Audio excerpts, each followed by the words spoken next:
And that is what is happening to us today in our society.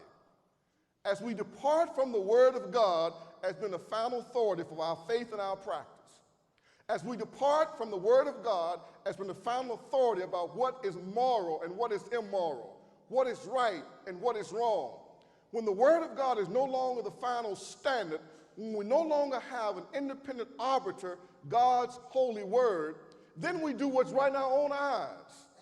And we do what brings us pleasure. And we do what makes us feel good.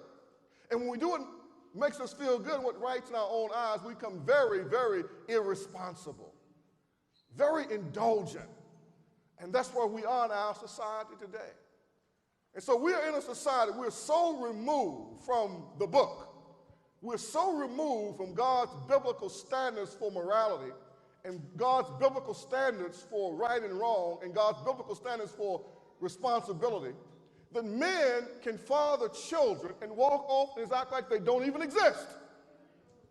Something that they have created, something that is a part of them, their DNA, their chromosomes, their makeup, something that's going to be in their image without any sense of responsibility or obligation to make sure that those children have what they need. That is how far we have fallen. We think that we have become sophisticated. We think that we are evolving. We're not evolving morally. We're not evolving spiritually. We're not even evolving intellectually. We are devolving. We are becoming more animalistic. We're becoming less human and more like animals. In the animal kingdom, there are some animals that don't even take care of their kids. And there are some that do. So in some regards, there are some animals that's better than what we're doing today.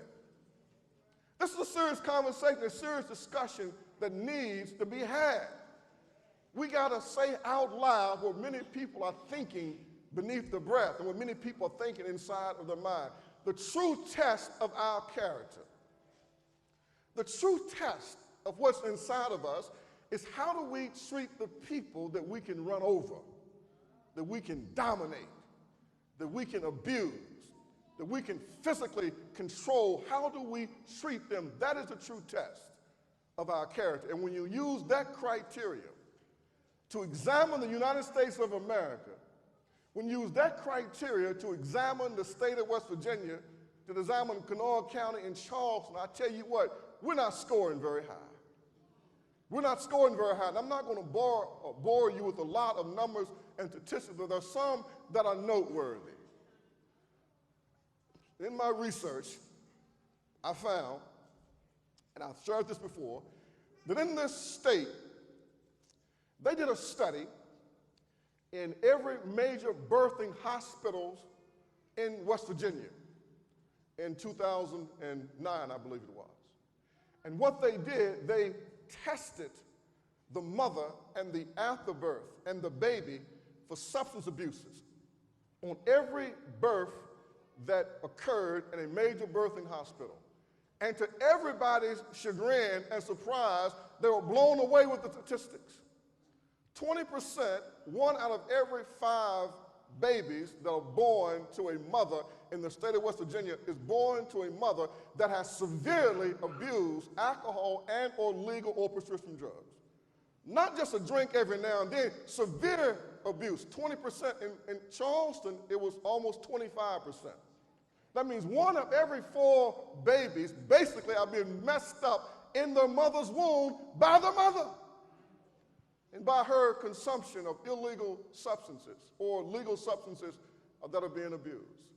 They couldn't even quantify and put a figure on how many babies are being traumatized inside their mother's womb because the mother is exposed to domestic violence or domestic abuse or in a hostile situation. But the number 1 crime committed in the United States of America, the number 1 crime committed in West Virginia, Kanawha County, is domestic violence. 7,000 a year, domestic violence petitions filed in Kanawha County alone. That's not the state, just in Kanawha County. And many of them are filed by women that are pregnant. Now, all the research is in. Now we're no longer guessing. We now know for sure and for certain what happens inside the mother's womb during that 9-month period has a tremendous determination on that kid's intellectual capacity, on their social and emotional makeup, And there are certain things that if it doesn't happen, or if certain things do happen, that child can be marginalized in terms of their learning capacity for the rest of their lives, and no matter what you do after they get here, you can't compensate for what's happened inside the mother's womb. Are y'all listening to me? Now, we know this now. This has been scientifically proven as doctors have studied the fetal development and when the brain starts to develop and how the brain starts to wire and the circuitry of the brain when that's taken inside the mother's womb. And the capacity for the child to learn after they get here is determined while they're inside of the mother's womb. So now we have such a hostile environment right now that the children are under assault where they're in what is supposed to be the safest place in all of the world, the true test of our character. But you could fast forward this. You would be amazed at the number of child abuse and neglect cases. As a matter of fact, West Virginia has one of the highest rates of child abuse and or neglect in the United States of America. We have hundreds of children that have been removed from their homes because they've been not fed, or they've been beaten, or they've been sexually molested. We have hundreds that are in out-of-state placements in hospitals outside of the state of West Virginia. We spend millions of dollars every year. These kids are out of mind, and they're off the radar screen of many people. But these are the same group of folk that age out of these systems. And some of the same group are the same ones that once they age out and they hit the streets and they murder people, or they are murdered, or they're sexually assaulted, or they sexually assault someone else. We have raised them. Our neglect of them, our abuse of them, our indifference toward them has resulted in them disconnecting from us. So they don't think the way we want them to think. They don't believe what we want them to believe. They don't value what we want them to value. The true test of our character. How do we treat the children that is among us, that is in our midst? And so they're being assaulted inside the mother's womb. They're being assaulted outside of the mother's womb. They have been abandoned. 500,000 children in the United States in the foster care system, 500,000 kids in the foster care system. Now, the last time I looked, and I can't get an accurate count, but my good friend David Olson out in Minneapolis, Minnesota, he did all this research, and he says there's at least 400,000 churches in America. At least 400,000 that he could identify. Now you do the math. If there's 400,000 children in America, all it would take, 400,000 churches, all it would take was basically for one church to find one family that would take in one foster care child, and we could put the foster care system out of business. This is simple mathematics. Everybody can't do that, but surely we can find one family in every church in America that has enough compassion for what's happening with children, and we could rally the rest of the troops around this. So I'm sending out a call this morning. Somebody need to pray about this.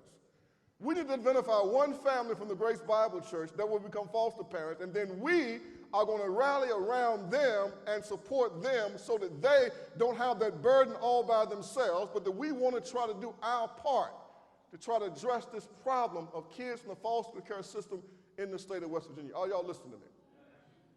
They brought in this Catholic priest from Chicago. I can't recall his name at the moment, but he's the first Catholic priest in America to ever adopt a child.